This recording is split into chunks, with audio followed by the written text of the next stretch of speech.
ರಾಜ್ಯ ರಾಜಕೀಯಕ್ಕೆ ಸಂಬಂಧಿಸಿದ ಮೆಗಾ ಸ್ಟೋರಿ. ಹೌದು, ಹೊಸ ವರ್ಷ ಕೈ ಕಮಲ ತೆನೆ ಪಕ್ಷಕ್ಕೆ ನೂತನ ಸಾರಥಿಯ ಆಯ್ಕೆ ಆಗುತ್ತಾ ಎನ್ನುವ ಪ್ರಶ್ನೆಗಳು ಇದೀಗ ಮೂಡ್ತಾ ಇದೆ.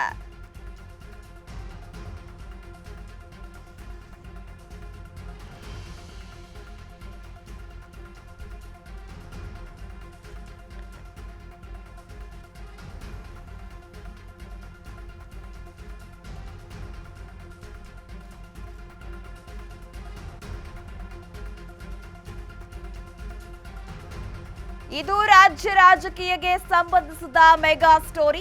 ಹೊಸ ವರ್ಷಕ್ಕೆ ಕೈ ಕಮಲ ತೆನೆ ಪಕ್ಷಕ್ಕೆ ನೂತನ ಸಾರಥಿಯ ಆಯ್ಕೆಯಾಗುತ್ತಾ ಹಾಗಾದ್ರೆ ಎನ್ನುವ ಪ್ರಶ್ನೆಗಳು ಮೂಡ್ತಾ ಇದೆ. ಮೂರು ಪಕ್ಷಗಳ ರಾಜ್ಯಾಧ್ಯಕ್ಷರ ಬದಲಾವಣೆಗೆ ಮುಹೂರ್ತ ಫಿಕ್ಸ್ ಆಗಿದೆಯಾ? ಕಾಂಗ್ರೆಸ್, ಬಿಜೆಪಿ, ಜೆಡಿಎಸ್ನಲ್ಲಿ ನಾಯಕತ್ವ ಹಾಗಾದ್ರೆ ಬದಲಾವಣೆಯಾಗುತ್ತಾ? ನಾಯಕತ್ವ ಬದಲಾವಣೆಗೆ ಸಾಕ್ಷಿಯಾಗುತ್ತಾ ಹೊಸ ವರ್ಷ ಎನ್ನುವ ಪ್ರಶ್ನೆಗಳು ಮೂಡ್ತಾ ಇದೆ.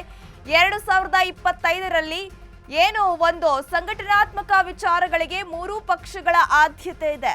ಸಂಘಟನಾತ್ಮಕ ಬದಲಾವಣೆಗಳಿಗೆ ಮೂರು ಪಕ್ಷಗಳು ಒತ್ತನ್ನ ಕೊಡ್ತಾ ಇದೆ. ಹಾಗಾಗಿ ರಾಜ್ಯ ರಾಜಕೀಯಕ್ಕೆ ಸಂಬಂಧಿಸಿದ ಮೆಗಾ ಸ್ಟೋರಿ ಇದಾಗಿದೆ.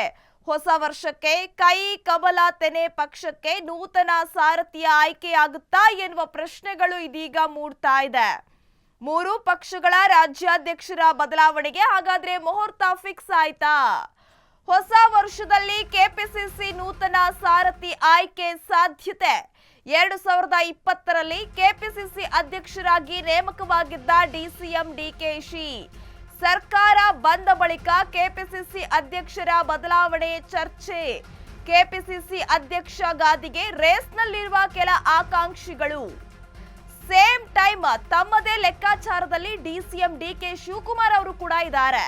ಕೆಪಿಸಿಸಿ ಸ್ಥಾನದಿಂದ ಕೆಳಗಿಳಿದು ಸಿಎಂ ರೇಸ್ಗೆ ಕಸರತ್ತು ನಡೆಸಲಿದ್ದಾರೆ ಡಿಸಿಎಂ ಡಿಕೆ ಶಿವಕುಮಾರ್.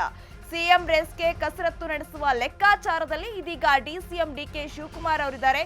ಪಕ್ಷದಲ್ಲಿ ಹಿಡಿತ ಸಾಧಿಸಲು ಅನೇಕ ತಂತ್ರಗಾರಿಕೆಗೆ ಪ್ಲಾನ್ ಅನ್ನು ರೂಪಿಸಿಕೊಳ್ಳಲಾಗ್ತಾ ಇದೆ.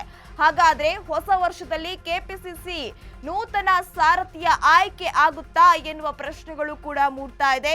2020ರಲ್ಲಿ ಕೆಪಿಸಿಸಿ ಅಧ್ಯಕ್ಷರಾಗಿ ಡಿಸಿಎಂ ಡಿಕೆ ಶಿವಕುಮಾರ್ ಅವರು ನೇಮಕವಾಗಿರ್ತಾರೆ. ಸರ್ಕಾರ ಬಂದ ಬಳಿಕ ಕೆಪಿಸಿಸಿ ಅಧ್ಯಕ್ಷರ ಬದಲಾವಣೆಯ ಚರ್ಚೆಗಳು ನಡೀತಾ ಇದೆ.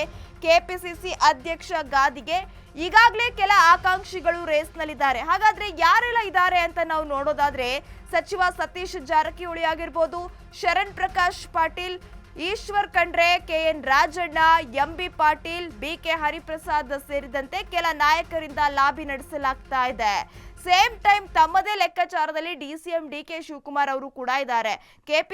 ಕೆಪಿಸಿಸಿ ಸ್ಥಾನದಿಂದ ಕೆಳಗಿಳಿದ್ರೆ ಸಿಎಂ ರೇಸ್ಗೆ ಯಾವ ರೀತಿ ಕಸರತ್ತುಗಳನ್ನ ನಡೆಸಬೇಕು ಮುಂದೆ ಅಂತ ಹೇಳಿ ಡಿಸಿಎಂ ಡಿಕೆ ಶಿವಕುಮಾರ್ ಅವರು ಕೂಡ ಒಂದು ಲೆಕ್ಕಾಚಾರ ಮಾಡಿಕೊಂಡು ಪ್ಲಾನ್ ಅನ್ನ ಈಗಾಗಲೇ ರೂಪಿಸ್ಕೊಳ್ತಾ ಇದ್ದಾರೆ. ಇತ್ತ ನೋಡ್ತಾ ಇದ್ರೆ ಕೆಪಿಸಿಸಿ ನೂತನ ಸಾರಥಿ ಯಾರಾಗಬೇಕು ಅನ್ನುವ ಚರ್ಚೆಗಳಿಗೆ ಈಗಾಗಲೇ ಕೆಪಿಸಿಸಿ ಅಧ್ಯಕ್ಷ ಗಾದಿನ ರೇಸ್ನಲ್ಲಿ ಕೆಲ ಆಕಾಂಕ್ಷಿಗಳು ಈ ಹಿಂದಿನಿಂದಲೂ ಕೂಡ ಹೇಳ್ಕೊಂಡು ಬರ್ತಾ ಇದ್ದಾರೆ. ಈಗಲೂ ಕೂಡ ಅವರ ಹೆಸರು ಮುನ್ನೆಲೆಗೆ ಬಂದಿದೆ. ಹಾಗಾದ್ರೆ ಯಾರು ಅಂತ ನಾವು ನೋಡೋದಾದ್ರೆ ಸಚಿವ ಸತೀಶ್ ಜಾರಕಿಹೊಳಿ ಆಗಿರ್ಬೋದು, ಶರಣ್ ಪ್ರಕಾಶ್ ಪಾಟೀಲ್ ಆಗಿರ್ಬೋದು, ಸಚಿವ ಈಶ್ವರ್ ಖಂಡ್ರೆ ಆಗಿರ್ಬೋದು, ಕೆಎನ್ ರಾಜಣ್ಣ ಇರ್ಬೋದು, ಎಂಬಿ ಪಾಟೀಲ್, ಬಿಕೆ ಹರಿಪ್ರಸಾದ್ ಸೇರಿದಂತೆ ಈಗಾಗಲೇ ಕೆಲ ನಾಯಕರಿಂದ ಲಾಬಿ ನಡೆಸಲಾಗ್ತಾ ಇದೆ. ಹಾಗಾದ್ರೆ ಸಿಎಂ ರೇಸ್ಗೆ ಕಸರತ್ತು ನಡೆಸುವ ಲೆಕ್ಕಾಚಾರದಲ್ಲಿ ಡಿಸಿಎಂ ಡಿಕೆ ಶಿವಕುಮಾರ್ ಅವರು ಕೂಡ ಇದ್ದಾರೆ.